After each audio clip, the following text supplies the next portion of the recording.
Hello Lavecon attendees, welcome to the author readings. Welcome reader fans, and I hope you're all staying safe and socially distancing as required based where you are. So this is the part of the convention in the main room where we'll be sharing author readings from a selection of great authors in science fiction and fantasy.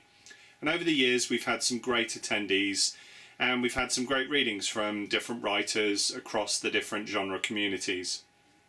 This year we have some treats for you. We have some returning favourites and a special guest. So, reading for us today we have Kevin Elliott, who will be reading from Lightmaker, which is the novel that he's been working on for a number of years. Some of you know Kevin Elliott from being a Lavecon attendee over the years and a regular stalwart of the Elite Dangerous community. Then we've got Tthe Taylor, the military science fiction writer who attended Lavecon and read from his work. He'll be reading from Addict, which is his new book.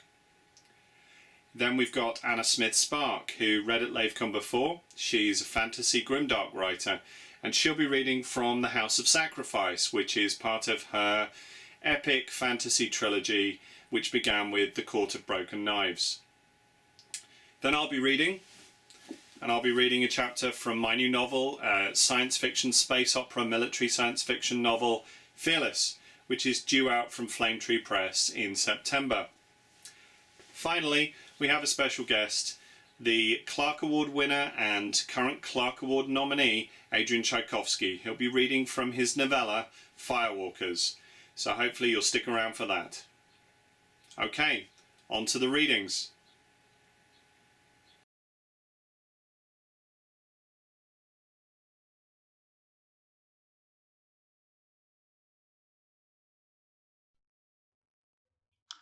Hello, it's Kevin Elliott here. You might remember me from earlier Lavecons such as Lavecon 2014, Lavecon 2017 and our all-time favourite Lavecon 2019. I'm going to read out the first chapter of my novel, Lightmaker. If you've met me before, you might have heard me talking about the novel, and I keep on saying I'm going to finish it, and that time has actually come. The novel's complete now, so it's available in physical format and in electronic format, all on Amazon. If you Google Kevin Elliott Amazon, you'll find the book. I'm also on Facebook as Kevin Elliott Author, and on Twitter as @Kev Elliott Space. Okay, so here's the first chapter. Hope you enjoy it. Chapter 1. Ask the Wrong Question. Had her lookout tree escaped the sickness? The ferns choking the bank were still a slick green, and Foss scrambled through the bracken to slap her hands over the elm's bark. She sniffed and retched. Her tree wafted out the same outhouse stench as the others. What had looked like gnarled bank churned into stinking pulp under her palms. The trunk still soared upward to shoulder over the other elms, but the finger hold she had used to haul herself into the rustling canopy of leaves had collapsed into streaks of mush. Dad watched from the path. Her memories of climbing stayed fresh. Foss's hands had gripped the twisted branches wrapping the tree's topmost perch, and she had watched the tops of other trees flutter in the breeze as her patch of forest stretched ahead and down to follow the tunnel's curve. To eaveward, the forest gave way to rolling grassland. She had spent hours watching donkey carts trundle across the silvery tracework of paths, a web connecting each village, Leicester to Belhanda and on to Drostalic. Knots of whitewashed villages settled along the tunnel's base. On clear days, the wood walls had made haze-mellowed slabs of pale blue to left and right, each 15 miles away. The side road curled up the shallow start of the northern wood walls to touch Los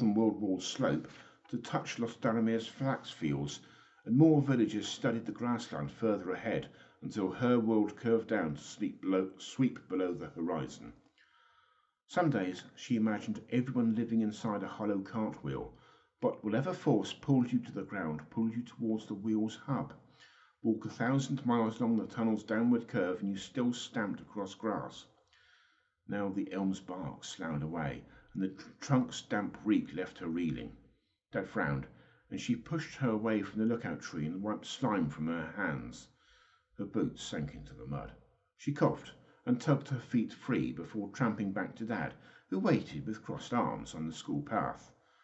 Hoofprints and wheel ruts chopped through the sludge. Carts had hauled cured leather from Belhanda village or fish from Drostralik's river, and daylight knifed through the forest to scatter shadows ahead. Dad might lend her a drill. She had to know why the wood rotted. Bad smells lurked everywhere, and school stank worst of all. When her chalk dust started to stink of lies. 3 years ago she'd strained forward as teacher had chalked out trees and plants before writing names underneath, and she'd inhaled their dust. Each squeak of chalk had sparked memories of day-long walks when she'd explored the overgrown paths, snaking around her village's forest. Sap and resin scents had tempted her into the darkness with promises of deeper secrets. But promises failed, and school days had withered into mouldy exercises, cooking, cleaning, memorizing scribbled lists that dragged her away from real learning. Lists were like looking at food rather than eating it. Didn't she deserve answers at 13? "I've decided," Foss said. "You're desperate for this detention?" "There'll be no detention. He'll shout and get back to teaching." Dad chuckled. "Grump hates questions, and you still plan to interrupt him?" "Listening tells me nothing." "That's why you never listen. Teachers don't teach." Foss snatched a tumbling leaf from the air, and the wizened brown shell crumbled between her fingers. Twigs bowed under her feet as they rotted in the forest's half-light, and she squatted beside a slime-covered puddle. What had sent this wave of sickness into her village? Were the crops already rotting in the farms clustered around Leicester? Hushed rumours had trickled from Firstus and villages past the moor to Dawnwood. She had not believed them, but 3 weeks ago an ashen-faced cart driver had whispered stories of dying trees while handing her a withered elm leaf, and now decay tainted her wood. Did carts carry the sickness, or was it birds or winds? Climbing trees had let her believe she was escaping the world, but now her illusions rotted. She'd never climb her lookout tree again or watch daylight stroke the shallow hills to Evewood. Dad tapped her shoulder, and she rose to follow him along the path. They inched together along the grass verges. Her neck prickled as a damp breeze scuttled past. She'd used scissors to stop her hair necking her face, which was against the rules for girls, but today's plans meant trouble no matter what. She'd clutched the coppery hairs in her fist and thought of wires before tossing them into the evening wind. Foss chewed a fingernail and glanced at the canopy of branches. Was this morning darker than usual? "How can they say the world never changes when there's change everywhere?" Dad gripped her tunic sleeve to shepherd her around a puddle. "Would you argue if Grump said water was wet? You taught yourself. You said school was hopeless. The teachers sit at their desks and dream up new stories. Say that in class and you'll earn a week's detention. And keep up. Being late doesn't suit you." Dad ran his hand over his head. His fine hair plastered itself to his scalp as raindrops glistened on his coat. "I don't need escorting," Foss said. "The roads aren't safe now. I'm best alone." A branch had crashed over their path, and Foss dashed forward to ferry it through a clump of leaves. She plucked a seed and brandished it at Dad, and her tunic strained at her shoulder, though it fitted fine last month. "Trees come from seeds, and plants too, and you said I came from a seed." "I remember our conversation. You knew more than me. Here's a story I worked out. Plant a seed and water it, and the tree grows to escape the seed. I escaped the womb, and so did you. If we imagine this world as a womb, tell me why we can't escape. Might help us avoid the filth sweeping in from Dawnwood. Our world isn't a seed or a womb, and we can't escape anywhere. No reason to escape. I want more than baking and scrubbing. School doesn't even allow questions." Dad smiled. "Dress as a boy and sneak into metalwork classes." She flicked the seed at him, but it tumbled into the mud. Foss had handled acorns, ideas for trees, tiny plans bundled into a nut, but the handling sparked questions. Who had written the elm's instructions? Who had drawn the designs for the leaves and set out their colours? Who told poppies to cluster? And why did gorse bushes have thorns? And why had the trees started to stink? They hiked forward, and a grassy clearing appeared on their left where the village carpenter had built his one-room home, a moss-covered shack with bowed wooden walls. The door twitched in the breeze. Dad knocked before stepping inside, and Foss followed, but the fireplace was cold. Leaves scattered over the earth floor, and 2 chairs had toppled in the gloom. Dad frowned. I've worked for him. Where's he gone? He's off searching for a seed. Dad snorted and stepped outside. Every time I meet your teachers, there's the same story. Can you avoid trouble for one day? Stop blocking kitchen chimneys. Foss slouched behind. I wanted to see how smoke behaves indoors. And what did you learn? Smoke floats and smoked pastries taste yucky. Her trousers didn't reach her boots anymore, and mud daubed her ankles. Foss wasn't fussed, but Dad winced. Light shuddered through the forest from behind, and the crossroads waited ahead. The other children would clump together while waiting for school, and they'd stopped bothering her with gossip months ago, so she'd have time to think out her question. She'd only get one, and she'd never hear a direct answer, but Grump's reaction might speak. If spittle flew from his lips, she'd have prodded a sensitive spot. School would complain again, but her parents always managed. They reached the crossroads, where 30 children milled about beside the school path, and Dad sighed. Remember me telling you about the museum city to Dawnwood? Morsenthal, past Firster's village. You promised to take me. I grubbed through their archives 4 years back. The books might keep you quiet for a time. The priests haven't cleared out Morsenthal's libraries yet, and the exhibits might answer some of your questions. Any priests there? Well, priests hate the place. It makes their cathedral cities look like a village, and it's older than anything they've built. They can't hide it, so they've scrubbed it from the maps. You never said who built it. No one knows. We'll go soon, but for now think twice before questioning your teachers. You've had enough warnings. I'll think, then ask. I'll meet you after school, but there's no telling how long your detention will take. Don't goad your teachers, and don't walk back alone. You can fake being pleasant. A burst of rain broke the silence. They hugged, and he gave her a thin smile before striding towards Leicester village. She almost understood his work, even if being female meant she'd never touch money. Running back home was a choice, but so was breaking school rules. Outside the school, she lingered beside the decaying scatter of buildings. Moss slathered the brown walls of the senior's hut, and a bored junior had scratched a crude face into the green fuzz. The thatch covering the junior's classroom had sagged overnight. As she stepped forward, an adult barged into her from behind, and black robes raced past. A priest. She skidded over the gravel, but her legs jittered like a colt's to hold her upright. Priests didn't have masters. They saw everything, and the guards were their teeth. Run to the world walls, and they'll still find you. Proper escape meant piercing those stone barriers, but everyone told her that was impossible. Teachers said their world was a tunnel, looping around to meet itself like a wheel.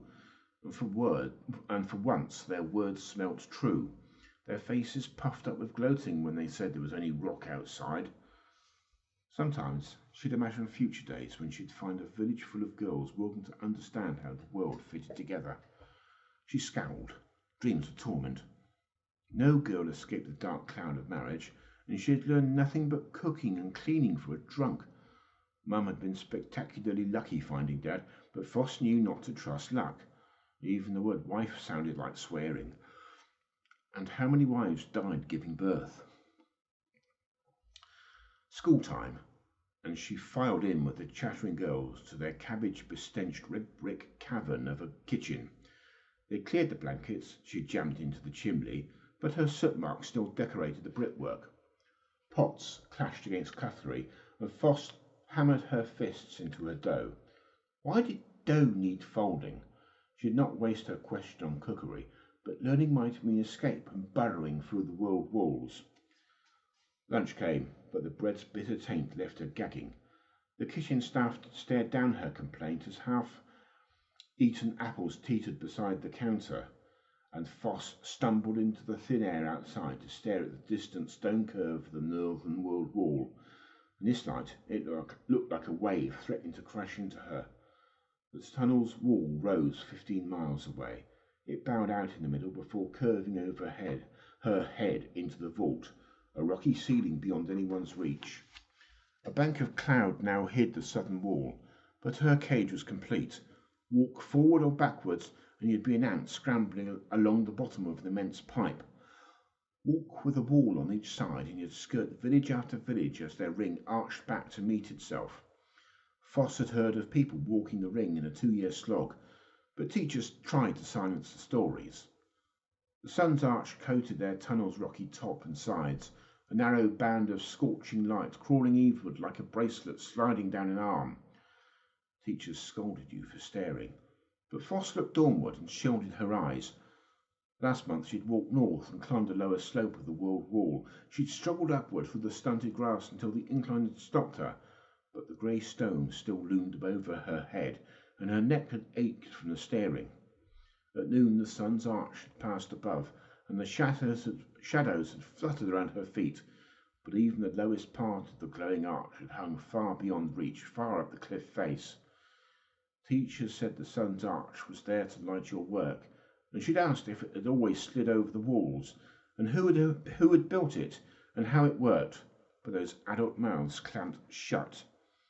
The bell thudded out for the afternoon's lessons, and the other children slouched forward, classward.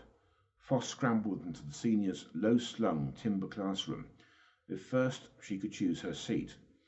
Oak beams stretched over the stained plaster ceiling, and she darted to the warped-back bench. 3 weeks ago, someone had carved the words "lanky bitch Foss" here, and her fingers stroked the crude letters. Chalk dust tickled her nose, and white powder coated the pot plant on the teacher's table as 2 boys grappled with poles to open skylights. The 2 girls beside her argued about their nearest cathedral city. "It's not Tthe, that's a monastery." "Not anymore. Dad said they're building a new cathedral there, past Firstus, past the moor. They're rounding up all the carpenters and roofers." "Oh, that's never true. Tthe isn't." Silence fell in a heartbeat, and she smelt Grump's entrance. Their teacher walked without sound, but he probably bathed in chalk dust between lessons. Foss glared as he prowled past towards his desk.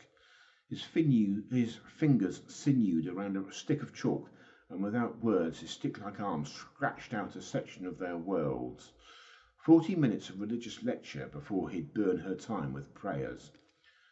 A sudden crash rang out behind, and Foss turned as 2 black-robed priests kicked the door open to bustle inside. Whispers rippled around their classroom, and Grump swung around with his mouth agape as the pair swaggered to the front before sitting with crossed arms.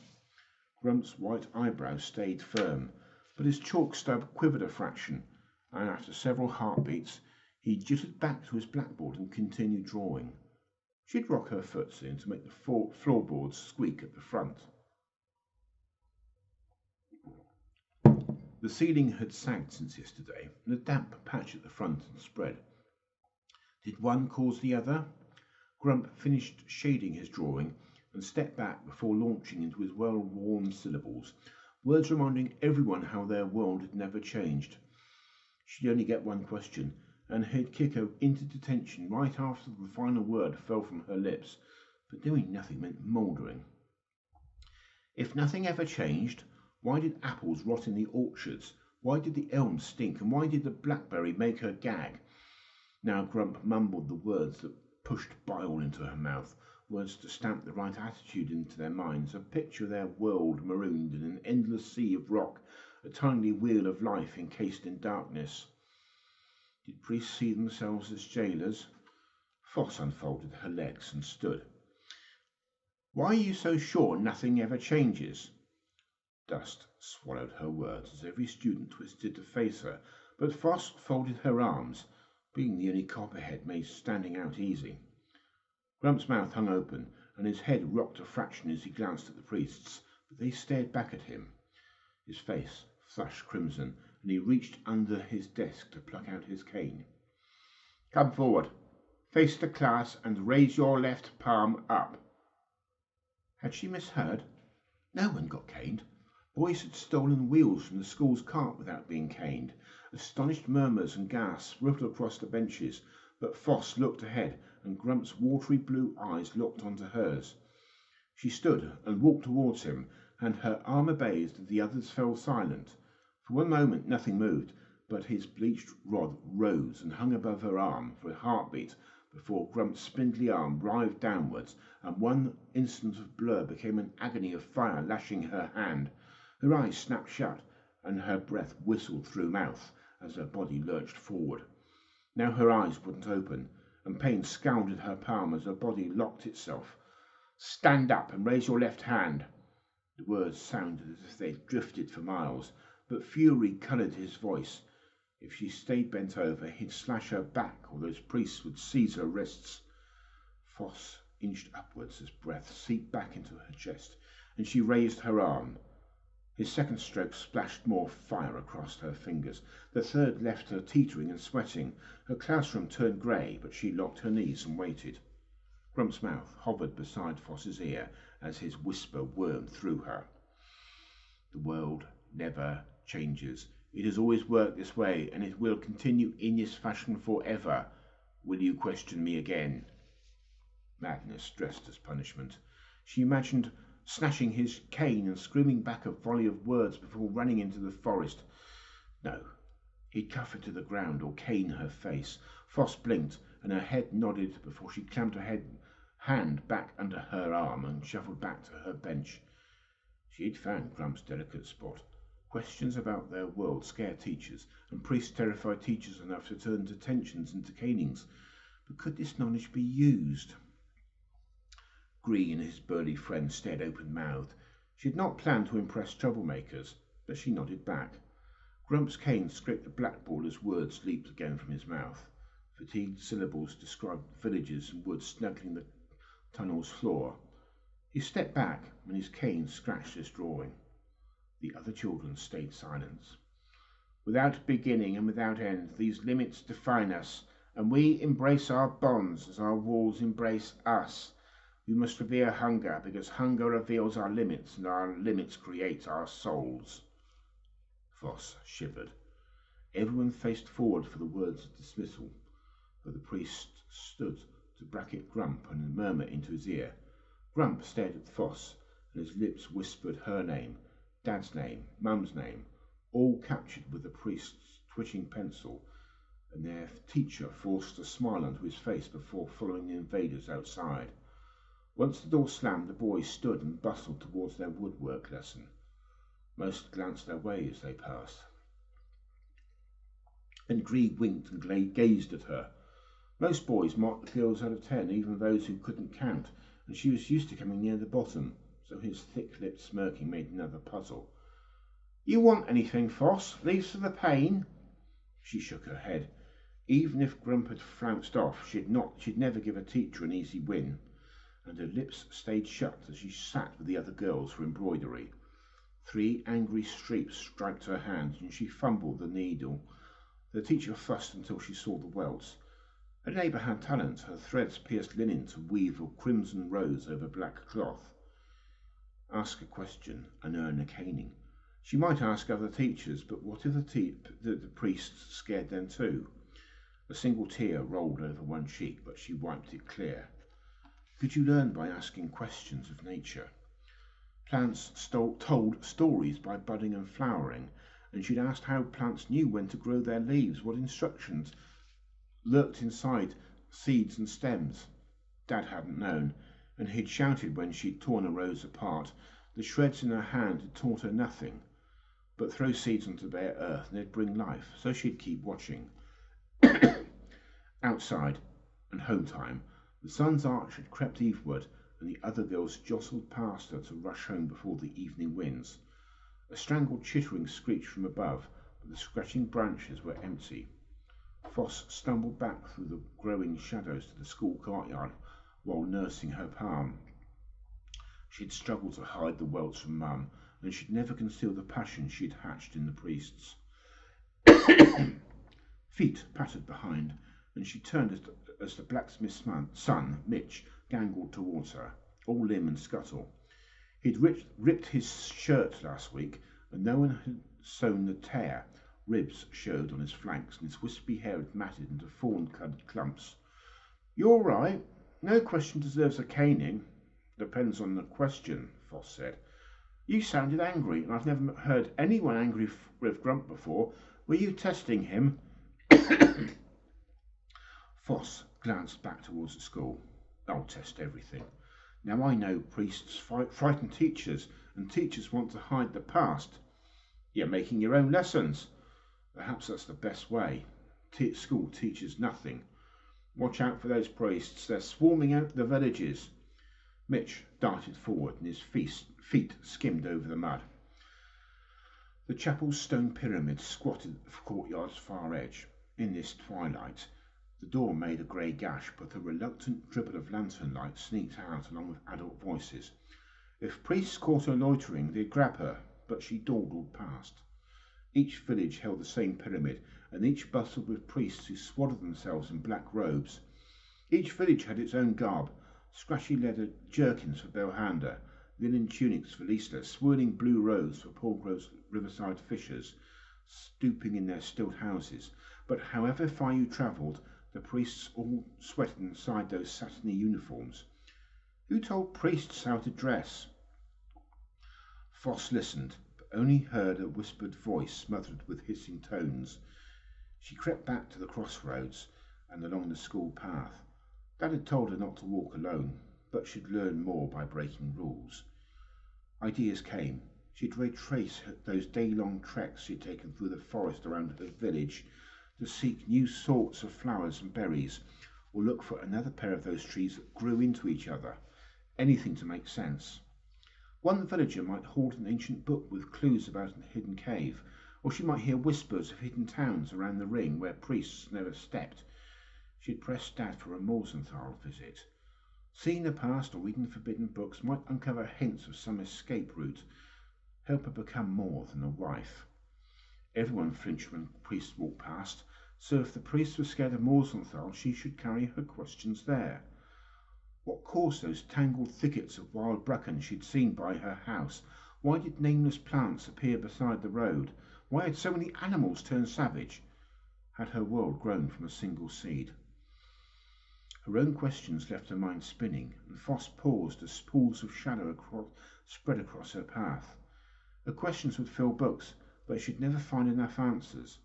Lies often sounded like truth, so how should she sift the true from false? Her lookout tree rotted further up the path. From its top she'd imagined herself hovering over Leicester's forest, but she'd never poke her head above the ceiling of leaves again. She'd never heard of anyone escaping marriage. Even Dad, with his patient answers, couldn't see any way out. Black thoughts circled her mind, as painful as the throbbing welt scarring her hand. Did priests wait at home? Thank you very much. That's the first chapter done. If you'd like to read more, you can go to Amazon, search for Kevin Elliott, Lightmaker. You'll find my book. I've also got a short set of short stories there called Go When the Light Turns Red. Reading them would make me very happy, and leaving a review would make me absolutely delighted. Hope to see you next year. Thanks very much. Thank you, Kevin. Hello, Lavecon reader fans. Welcome back, and I hope you enjoyed that. Next up is Tthe Taylor, who's reading from his military science fiction novel, Tthe Addict.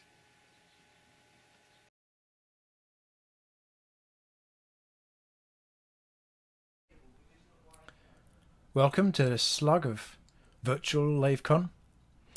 My name is Tthe Taylor, and I'm going to read you a story. It is called Tthe Addict. There you go.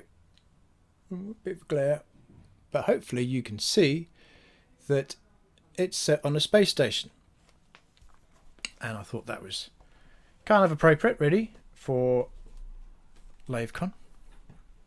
I must admit, I confess, I've never played Elite Dangerous. I daren't. Would get too much in the way of my writing time. But when I was a little bit younger, I spent a lot of time on my ZX Spectrum with a fiendish lens lock device flying in and out of space stations. So I thought a story on a space station would be very appropriate. Also, I'm going to read the first couple of chapters of Tthe Addict. Is a novelette, so it's about an hour, 20 minutes, something like that to read. So I'm not going to read all of it, but it's available on my website for you to download for free if you want to finish it off. So I don't know where that's going to focus, but humanlegion.com, if you go there, you'll be able to find how to read the rest of Tthe Addict for yourself. So, let's get going. Oh, I should say, I guess, Tthe Addict, it's is meant to be a sort of introductory story that introduces readers to the Four Horsemen universe. So if you've heard about that, you may go, "Ooh, that's interesting. I've heard about that. Let's go and listen to what this is all about." So, Tthe Addict by Tthe, that's me. Chapter 1. Sun. Oh, let's do this. Makes it a bit easier. Sun. Docking Plaza Agate. Station 5. Orbiting Beta Corellis 6. Grasp your courage with all your limbs, my friends, for we have finally arrived in the Spine Nebula. Thrills and dangers lie in ambush behind every bulkhead. Look again through the windows cut into the floor of the station's gravity ring. Marvel at those glowing clouds of green, yellow and lilac. Beautiful, aren't they? It's a huge interstellar fog of hydrogen and helium, laced with heavier elements, some of them rare hybrid exotics. That is what you can see out the window. But what of the nebula's darker secrets? What is out there that you cannot see? The Tthe are doing the talking, or rather the clicking of mandibles and scraping of limbs that Sun's translator pendant was turning into English, reared up on its couch to add dramatic emphasis. Tthe weren't dangerous, at least not as fighters, but with an entire tourist party of the oversized creepy crawlies flapping their antennae and blocking Sun's view of the customs channel exit, she reclassified this particular group of aliens as something worse than dangerous. They were annoying. And they were distracting her from the tasks she seemed doomed to perform until the heat death of the universe, waiting for her younger sister. It is said that the cold fusion channels running through the gas clouds do more than produce pretty light shows, said the Tthe tour guide. They also emit corrupting radiation that unhinges minds in subtle ways, loosening the bonds of civilization and quietly unleashing chaos throughout the region. There are reasons why the Spine Nebula is the most dangerous place in this sector of the galaxy. Where the hell was Blue? Had she snuck out to feed her addictions, hiding herself from Sun's cautionary eye? It seemed unlikely.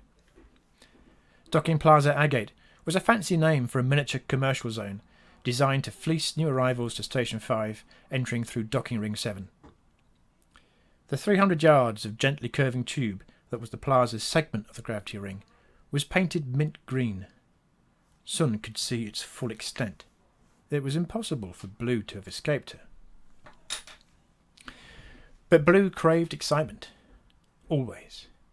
She could be incredibly inventive in invading obstacles in her search for wild thrills. Nothing was impossible as far as Blue was concerned. My friends, the tour guide was saying, it is now too late for you to decline the dangers of the station of rogues and murderers. You are committed. For the next 2 days, you will not only rub carapaces with pirates, smugglers, and pitiless mercenaries, but you yourselves will be exposed to the corrupting radiation of the nebula. Even if you make it out alive to board the ship to our next destination, will those 2 days change you beyond recognition? Sun grabbed the kit bag that contained everything she owned in the galaxy and threw it onto the Tthe's table. The impact made its hollow metal legs bounce several inches off the floor in the low 0.5 G pseudogravity. The annoying aliens shut the hell up. By the time Sun had loped the 3 strides over to their group, half the aliens had retracted their multitude of limbs and curled their 4-foot-long segmented bodies into a cross between giant earwigs and a torpedo tube spouting mandibles and eyes on stalks. The other half were trying to impress their friends by resisting the same urge to curl up. "It's a dangerous alien," warned the tour guide, its clicking muffled from the inside of its rolled-up body. Stay calm and do not provoke it. Sun rolled her eyes. It had been 3 years since her first mercenary contract, and 18 months since she had fled Earth with her sister to disappear in a fringe world trading run aboard Unlikely Regret. She had seen enough aliens to know how to deal with most of them. Generally, the solution involved either a firm talking to or a round through the head from a magnetic accelerator cannon. Don't listen to this heap of entropy junk about mysterious corrupting radiation, Sun told the alien tourists. The Spine Nebula has suffered from decades of regional war and the resulting collapse of local megacorporations that once provided the backbone of local trade. You Tthe make good engineers. Doesn't that require a basic grasp of how the universe works?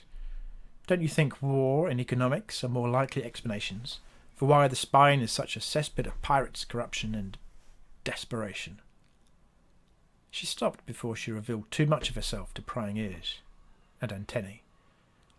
The many failing administrations in the Spine had meant perfect conditions for Captain Jenkins and the Unlikely Regret to make a lucrative trading run. They'd ventured where regular merchant ships refused to go. Perfect, also, for the two sisters to hole up beyond the back end of nowhere and make good use of the skills they had picked up on Earth as registered mercenaries. The tour guide uncurled its body. It didn't seem bothered by Sun torpedoing its story. Far from it. This human represented an unforgettable encounter with an exotic being who had literally walked up to its group. Sun didn't care either. She had a better view of the customs post from here.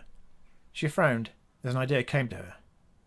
Non-combatant races such as the Tthe would visit the edges of the truly dangerous regions of the galaxy to scare themselves silly and to earn bragging rights to impress friends and potential mates back home. She could charge for this. Blue would be perfect for scaring aliens witless. But Unlikely Regret had picked up more than valuable cargoes of dubious legality. They'd earned the enmity of the local criminal organisation known as Endless Night. These pirates and gangsters were as dark-spirited as their name implied, and with their spies on every planet in this region of the nebula, Sun couldn't afford to draw attention to herself. For millennia, there were 36 races licensed by the Mercenary Guild to conduct combat operations under commercial contracts, the guide told its tourists. From the knife-wielding martial skill of the Gokka to huge tortantula monsters on the unparalleled generalship of the Tthe. A century or so ago, to these ranks of the most dangerous beings in the Galactic Union was added the most vicious, most cunning, most repulsive of them all. My friends, this creature who stands before you is a member of the 37th mercenary race. This is a human. You do realise that we humans have pendant translator tech just like everyone else. The tour guide trembled. Sun leapt across the table and slammed a palm down on its edge, just inches from the alien. It curled up in terror, fell off its couch, and rolled along the deck against the direction of the gravity ring's spin, all the way to the feet of Blue and Captain Jenkins, who had finally exited the customs post. "Excuse me, masterful human?" queried one of the Tthe from its couch beside the table. Sun caught the lingering look that passed between Jenkins and her sister at the moment of their parting. The Starfreighter captain had been one of Blue's projects. Seduced, learned from, enjoyed, and no doubt forgotten by tomorrow. Jenkins was a proud and adventurous man. However, judging by the look of relief he gave after Blue turned and waved at Sun, she didn't think Jenkins would ever forget his former tactical command officer, no matter how hard he tried. Sun remembered the Tthe who wanted something. "What is it?" "Are you a mercenary, sir or madam, if you please?" "I am." "It's just—" Jenkins practically fled back to the safety of his ship as Blue strode over. "Go on." Sun rapped the Tthe's chitinous head with her knuckles. "What's on your mind?" "Your size." "What of it?" "Well, there's not much of it. See those two Lumar security guards by the main spoke? They each mass several times more than you, and they have claws like knives made from advanced materials. Tortantulas are 10 feet high and have neurotoxin fangs. The Minshar are taller, tougher, rougher, wealthier, and they nuked part of my homeworld. Yes, I know I'm small. We have a saying in my world, everything is fair in love and war. The loving is none of your damn business, Bug, but in matters of war, we humans have learned to cheat. In combat environments we wear Caspers, armoured suits with powerful muscle amplifiers and packed with weapons mountings. But don't you care about honour? Sun thrust her head between the creature's antennae. It flinched but didn't back away. Sure I care about honour, but I care about collecting my paycheck more, and for that I have to make sure the other being dies first. That's why I'm here on Station 5, to sign up with a new mercenary outfit, so I can drive a Casper to kill aliens and get paid. A lot. Do you mean kill a lot of aliens or get paid a lot of credits? Why don't you stick around and find out? We're off to the Merc Pit to find a job. You coming? Under no circumstances, insisted the tour guide. Vacation insurance policy states that you must not stray into areas marked dangerous or lethal. On Station 5, that means anywhere beyond the green paint of Ducking Plaza Agate. Leave the green zone and your insurance is voided. I, for one, will not be coming to your aid. Blue strode past, winking at Sun and throwing her kit bag to clatter on the table next to her sister's. She kept going to the band of outward-facing windows, where she slowed and flipped over into a handstand. "What's it doing?" asked one of the Tthe. "It's showing off," Sun replied, but she knew the truth was more dangerous. Blue was coveting, and it wasn't a trinket or earning a station on the bridge she was after this time. Blue wanted a starship, and what she wanted, she usually got. The Spy Nebula was a dangerous place, and the Unlikely Regret had sought out the worst of it in its hunt for the most lucrative cargoes. Many of its crew and marines had not survived. Blue had started the run as a marine Casper driver, same as Sun, but a combination of crew attrition and bending the captain to her will had meant her ending the run as a tactical command officer on its bridge. As they had gathered their things to leave the Unlikely Regret, Blue had talked in a voice thick with desire about the ship moored 2 docking rings over, a gleaming sphere of the like neither of them had ever seen. "I can just see a slither of its hull," Blue said, her completely bald head pressed at an angle against the window to get the best view. "Let's go see her close up." Sun stormed over to her sister and righted her.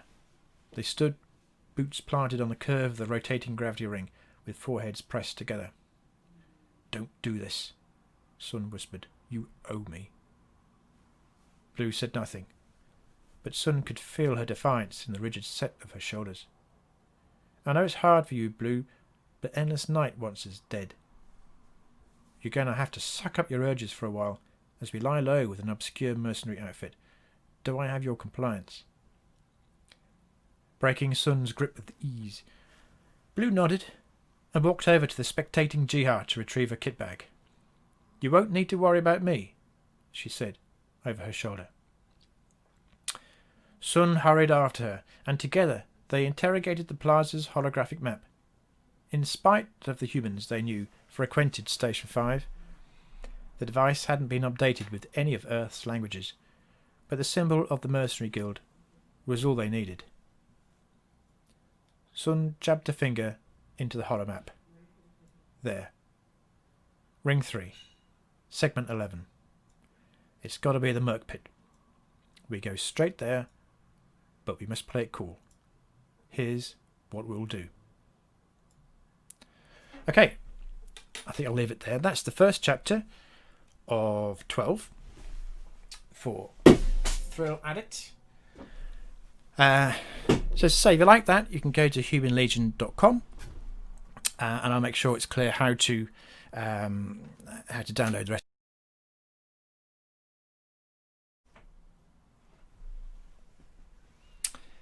Oh, I think the corrupting radiation of the Spy Nebula interrupted my recording. Something went wrong there. Anyway, I was just finishing off to say I'll make sure that the rest of the story is clear to download from humanlegion.com, and to put it in the wider context, these books here, look for the Winged Hussar, they are some of the Four Horsemen universe books, and the characters in the story that I just started reading, they feature in all of these, and in a new novel that came out on Friday as I'm recording this, and one that comes out in August. So you would have heard me mention Endless Night in that little passage, so that's a bit of a giveaway that we aren't done with Endless Night just yet. Well, I hope you enjoyed that, and perhaps I'll see you at Cedric Hall at some point in another year. Bye bye. Thank you, Tim. Welcome back, reader fans. Next up, we have a little bit of epic fantasy grimdark for you. This is Anna Smith Spark reading from The House of Sacrifice.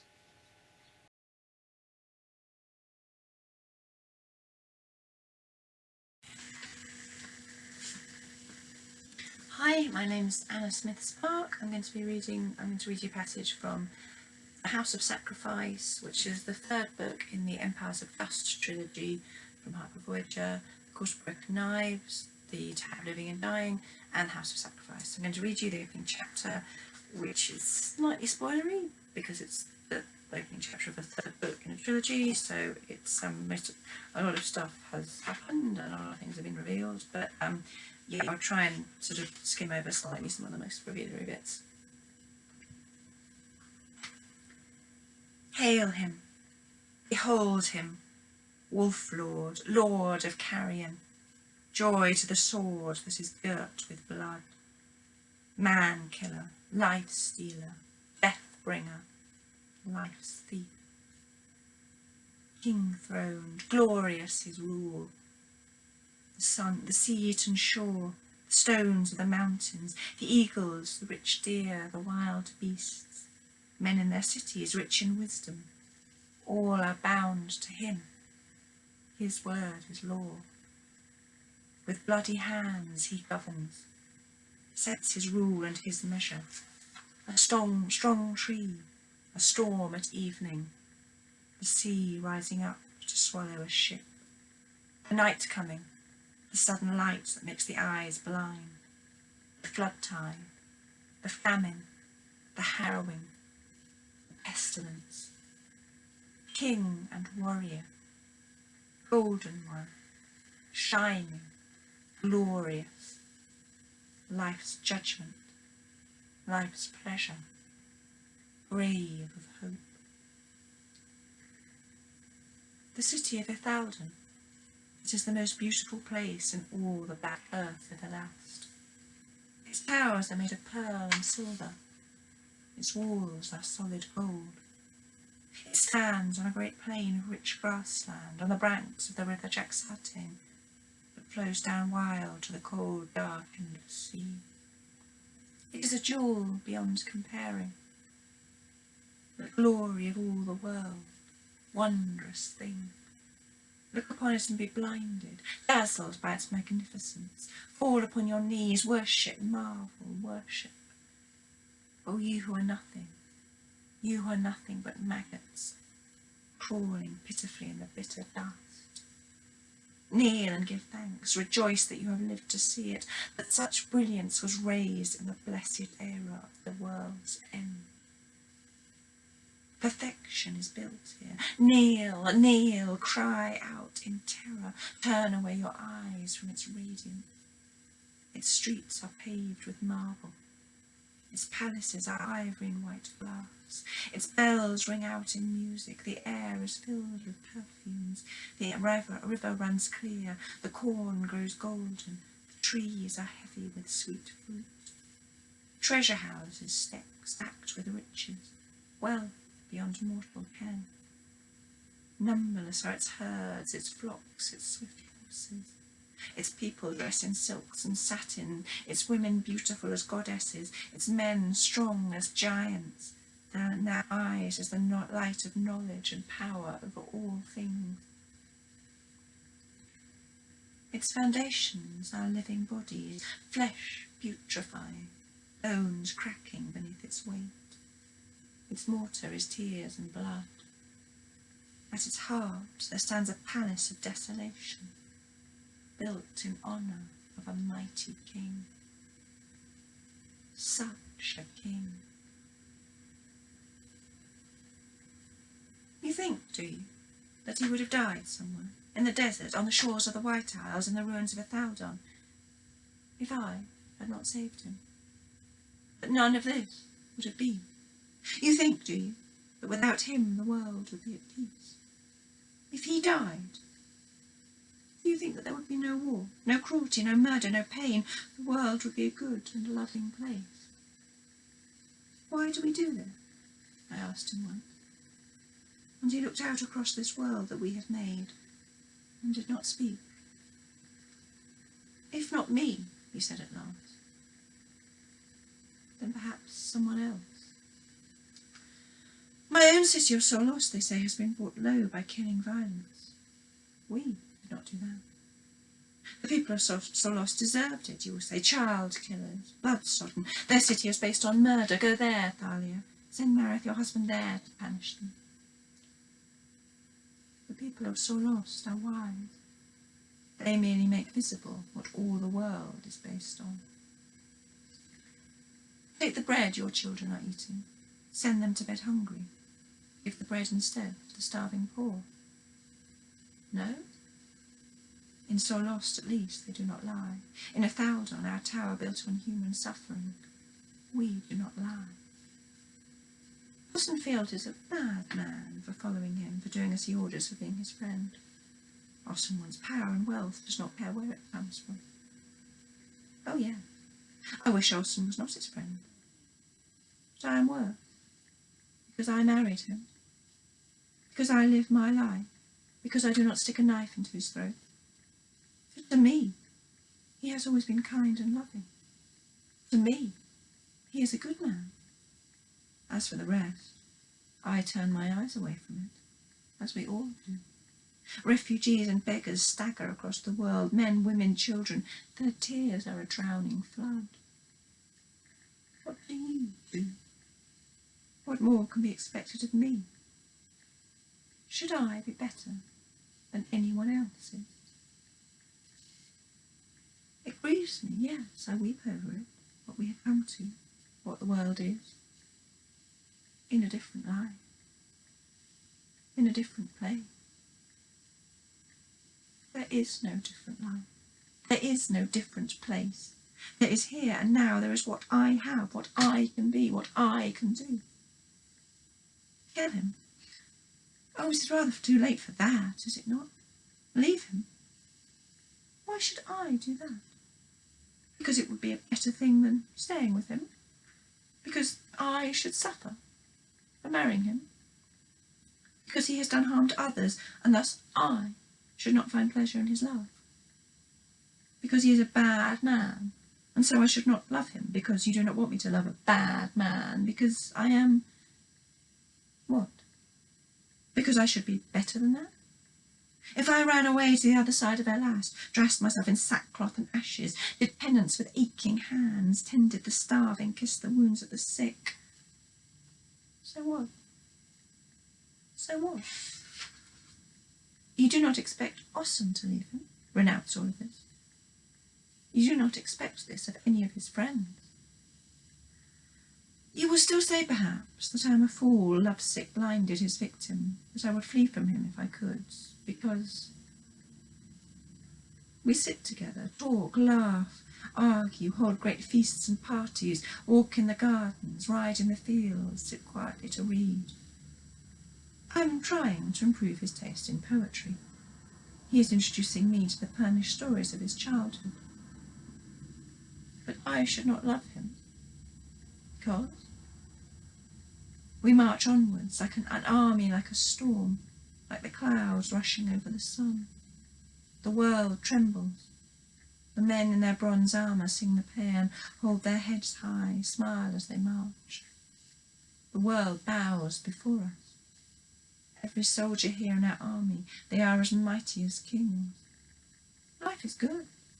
Life is joyous for them. But it's not a good thing, no. It would be better indeed if we were all to be men of peace. But we are not men of peace. I will not be blamed for living my life.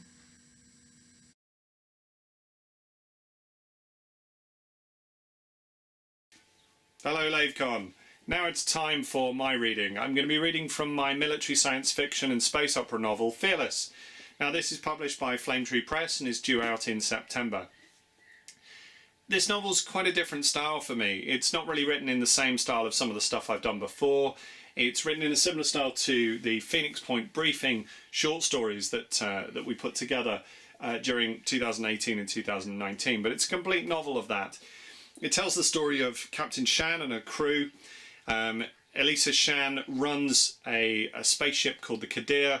It's essentially a rescue ship that patrols the solar system, looking to try and make sure that freighters and other corporation ships stay out of trouble. And they get a distress call, so it'll be quite interesting to see how they cope with that.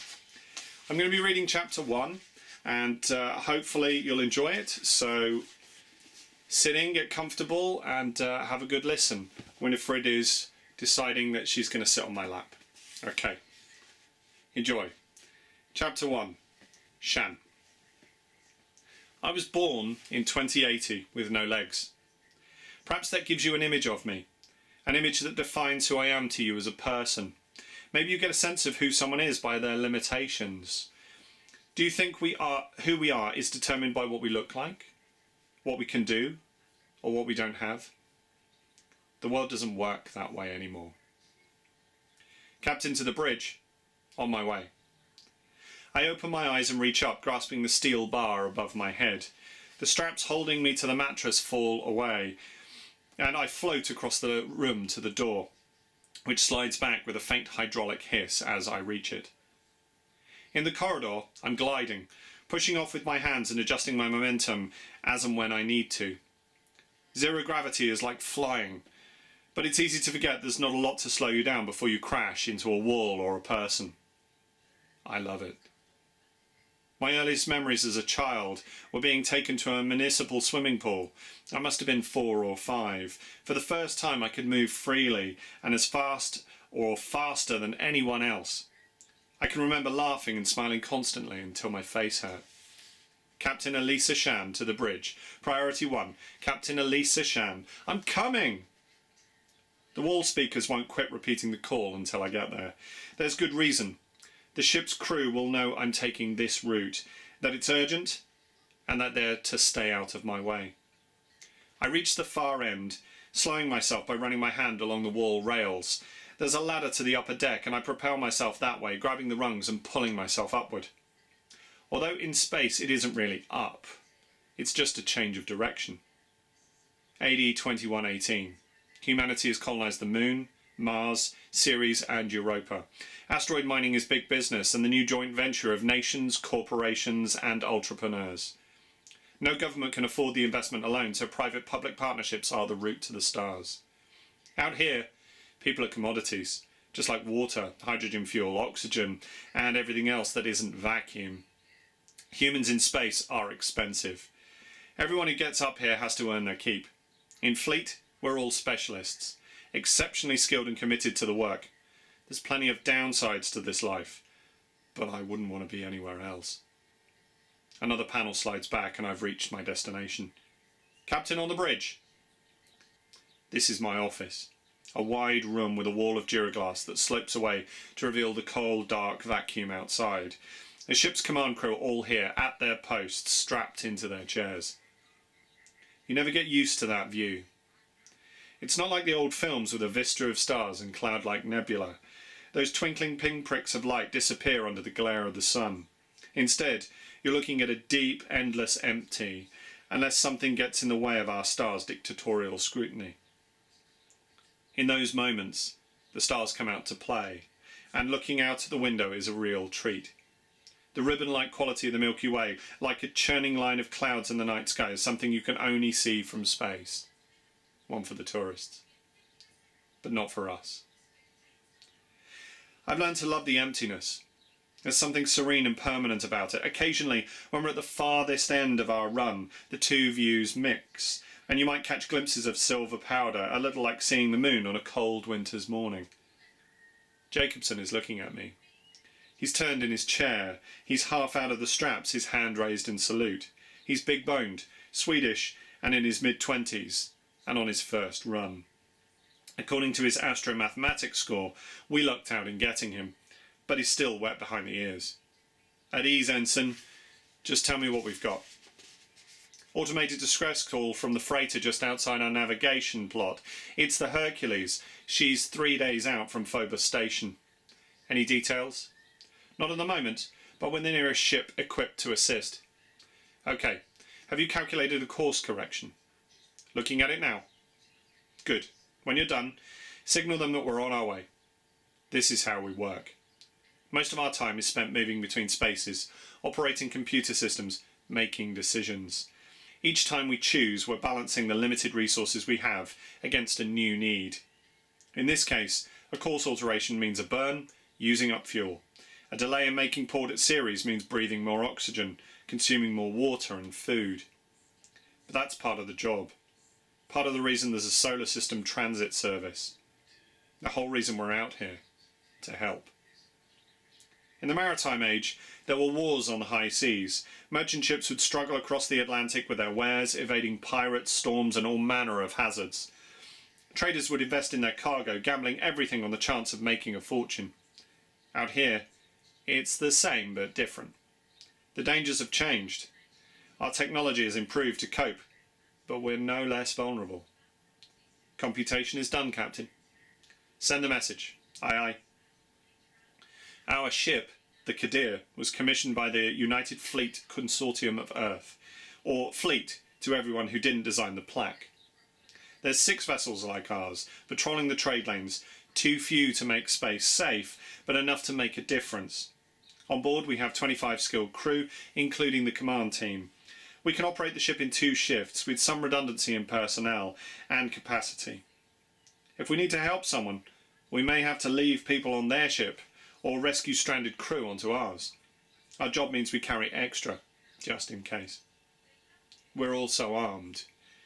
Personal firearms are kept in 2 arms lockers, whilst guided rockets and gas-powered projectile weapons are available for our use if necessary. There's even a close-range 6-gigawatt laser. All the ship's weapons are the responsibility of Tthe, our master-at-arms, who's currently sitting on the far side of the bridge. Duggins and Lagar make up the rest of the team on shift in here. 4-man consoles for navigation, communication, weapons, sensors, pilot, and engineering. The 5th seat is empty. That's mine. I push myself off from the door frame and glide towards it. What else you got for me? I ask. You wouldn't have called me up here just for a distress call and course correction. Lagar turns around in her chair. Her smile is a challenge. She's French, old-school Eurospace, and a major in her country's Air Force, Major Angel Lagar. Technically, that's a higher rank than mine, but she doesn't have the same out-of-Earth's atmosphere experience. Could be she's after my job. But for now, she's our pilot. Captain, we've requested the Hercules cargo. Her registered inventory has just come through. What's the issue? I think you should take a look for yourself. Okay. Send it to my console with flags. I pull myself into the vacant chair. I pluck the comms bead from my ear and tuck it into a pocket. The command screen on the tray table activates and strapping snakes out, enveloping me as I lower myself into the seat. Every workstation is constructed to hold people in place, to protect our bodies against acceleration and deceleration, but we aren't solid objects, we're fleshy bags of liquid that rushes and slops around. The forces need to be absorbed. That's why there's give in the straps, pressure-sensitive cushioning on the seats, and more. There are trays for limbs and torso that lock down when we're pulling high Gs. The only difference with me is that I have fewer limbs than some other people. I could have legs. There are cybernetic suits on board the ship for me to use when I need to be in a gravity environment. Medical technology on Earth can even grow matching DNA transplant limbs and organs should anyone need them. But there's a catch. The instability threshold that they discovered back in the 20th century hasn't been conquered. Legs for 5 years that slowly degrade and create a whole new set of disease risks? No thanks. I mean, I can see why other people might want that, but up here there's no practical need. Going through all the surgical stress and post-op stuff for something that has no ambulatory benefit in my day-to-day life up here isn't something that appeals to me. The file is in front of me now, on a portable screen. I settle into the seat. Lagar has highlighted the relevant sections. I scroll through them, making a mental note of each anomaly. Why is so much of this blanked out? That's what I wanted to discuss with you, Lagar says in her soft, accented voice. Her face appears on my screen alongside the report. Dark hair, dark eyes, a little half smile, and a microphone bead just under her lip. I clip in my headphones and hear her words live over the feed. It's unusual. Yes, very unusual. Freighters like the Hercules are run by corporate government partnerships. Many stations and colonies rely on water and oxygen restock, with the freighters shipping raw materials back the other way. That's normal business. Cargoes have to be registered, approved, and made public. But certain items can get clearance above our grade. When that happens, the itinerary fills up with consortium-sanctioned granted labels, which generally make our life difficult. Jacobson, notify Phobos Station that we need a full manifest, not this piece of shit. If anything on that ship is a possible hazard, I need to know about it. That'll take more than an hour, Captain, Jacobson says. Should we hold off making the course correction? No. We signal the crew and we make the manoeuvre. We do the job either way. But any more information we can get will help. Aye, aye. Jacobson's calculated course is streaming onto my console. The auto-navigation system has verified his numbers, so we're ready for the burn. Lagar will initiate the manoeuvre, firing our thrusters in sequence. What's the damage to our reserves, I ask. 8% of total fuel, Duggins replies. His first name is Ethan, and he's a gruff Texan, a fifth-generation driller born in oilfield country after the oil ran out. 80 years of dry wells and no jobs broke the United States back in the 2080s. Now there's 3 countries, one of them based in his home state. We'll add 4 days to our journey, provided we're still making for port at Ceres. We are, I reply. That's what Jacobson's calculation states. We're stocked for the extra time? Yes, we'll cope, Duggins says. According to the schematic, the Hercules has 8 crew. We can accommodate them too if we have to. I hope it won't come to that. Yeah, me too. Jacobson activates the shipwide comms. Attention all hands. Prepare for course correction burn in 3 minutes. Calculated force is 5 gravities. Strap yourselves in. The automated voice takes up the message, repeating Jacobson's request. I pull up the desk cameras and sweep through the different rooms. Kehoe and Duggins will be doing the same while Lagar and Jacobson concentrate on the manoeuvre. We have to make sure everyone is secure before we initiate the burn. Bring down the shutters. Yes, ma'am, Jacobson replies. The blackness disappears behind metal plates. I can feel the engines spinning up, ready to initiate the manoeuvre. I tense instinctively and have to consciously relax, taking a breath or two before placing my arms in the runners. More force-sensitive straps and magnets deploy, fixing me in place. All decks clear, Captain. Kehoe's Japanese voice has a sing-song quality to it that contrasts with the building hum of the ship. All crew checked in. Initiate burn, I order. Aye, aye. There's a rumble, and I'm pressed into my seat. We're on the move. The Tthe has been in service 6 years. I've been in command of her for 3. Our run is a repeated patrol. Repair and refit at Earth's aging International Space Station, then push out to Apollo, the lunar orbital platforms, a couple of days resupply, then on to Mars and Phobos before heading out to Ceres and the Belt. Our belt course varies, as the mining stations are mobile, so we plot a different route every time. Every run takes just over 6 months. Each time we visit an outpost, things have changed. It's great to see the progress people make. Out here there's a unified sense of purpose to make things work, to tame the harsh environments we've chosen to live in. The investment to set all this up has been enormous, but necessary. All Earthers should see what's being done up here. Maybe that'd stop them squabbling. There's a price to pay for living in space. Your body changes. You have to take care of what you can and manage what you can't. Muscle mass quickly goes if you don't exercise, and your eyesight degrades with protracted time in zero gravity. The Tthe has a rotational section that's locked down when we're accelerating. It's a vertical torus that surrounds the middle of the ship. Access is through a central shaft in which you gradually start to feel the weight of your body. For me, that's a gathering sense of disappointment. Once you're out of the elevator, the torus is divided into 4 spaces: gym, lounge, meeting room and science medical. The generated gravity in there is about 0.7 of Earth's. We all spend time in there. I don't like it, but the others do. It's a regular social space, the nearest many of them have to home away from home. The only other time we feel an equivalent gravitational force is at times like this, during a burn. 5Gs is about the same stress as one of those roller coasters people used to ride. People would go on them for fun, shouting and screaming as they flew around loops and bends. Out here, our softer bodies don't take the same stress so easily. Living without the constant presence of the gravity that shaped us causes them to change. We have to exercise to maintain our resilience, or otherwise we can't endure the gravitational force when we need to manoeuvre. Our bodies shut down and we black out. As the ship changes position, the chair rotates. A human being can withstand more horizontal force than vertical, so I'm pivoted to best cope. It doesn't stop everything going grey and blurry. I'm grinding my teeth under the strain. I can barely breathe. I want to move my arms, hug myself into a ball, but I can't. I know the reaction is instinctive and wouldn't help, but it doesn't stop that I burn complete, the ship's automated voice announces. And I feel the press on my body ease. The course correction and acceleration are done. We're aiming for the last recorded position of the Hercules. There'll be further adjustments, but those won't require the same exertion until we need to slow down.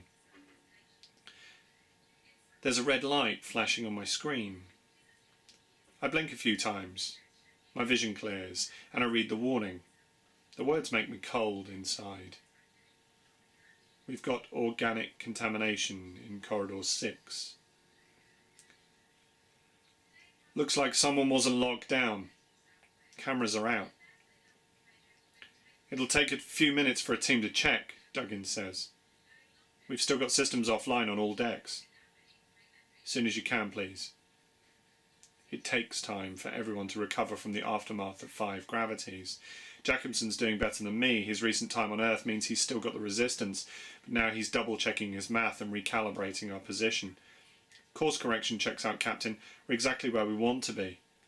Good. I'm unstrapping myself from the chair. When that's done, I push off towards the door. Doug, get a team to meet me in corridor 6. Aye, aye. Okay, chapter 1 of Fearless. If it's something that you like, go take a look at the Flame Tree Press website. We'll provide some links for you in all of the descriptions and everything for the event. Stay safe, enjoy the rest of the content, enjoy the rest of the weekend, and talk to you soon.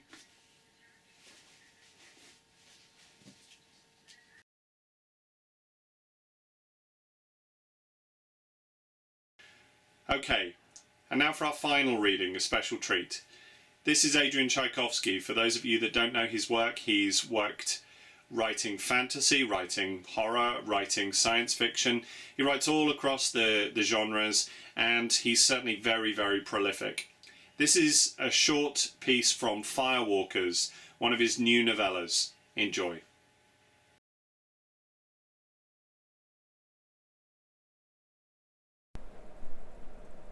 Hello there, I'm Adrian Tchaikovsky and I'm going to be reading you the very beginning of my new novella, Firewalkers.